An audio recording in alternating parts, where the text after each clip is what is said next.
എപ്പോഴും recent DML വരുന്ന ഒരു ക്വസ്റ്റ്യൻ ആണ് നൈറ്റ് ഷിഫ്റ്റിലുള്ളവരുടെ ഭക്ഷണം എങ്ങനെയാണ് നമ്മൾ മാനേജ് ചെയ്യേണ്ടത്.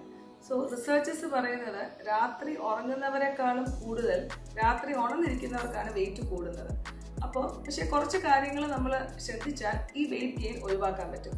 അതായത് നൈറ്റ് ഷിഫ്റ്റ് തുടങ്ങുന്നതിന് മുമ്പ് ഒരു മീല് കഴിക്കുക, പക്ഷെ അത് വയറ് നിറച്ച് കഴിക്കരുത്. ഒരു പാതി വയറ് എന്നുള്ള രീതിയിൽ കഴിക്കുക. അപ്പോൾ ഉള്ള ഗുണം എന്താണെന്ന് വെച്ചാൽ നമുക്ക് എനർജി ലെവൽസ് കിട്ടും, പക്ഷെ ഉറക്കം വരില്ല. അത് കഴിഞ്ഞ് ഒരു ചെറിയ സ്നാക്ക് കയ്യിൽ കൊണ്ടുപോവുക. അത് പ്രോട്ടീൻ റിച്ച് ആയിക്കോട്ടെ. അപ്പോൾ ഒരുപാട് നേരം വിശക്കാതെ ഇരിക്കും. നിറയെ വെള്ളം കുടിക്കുക.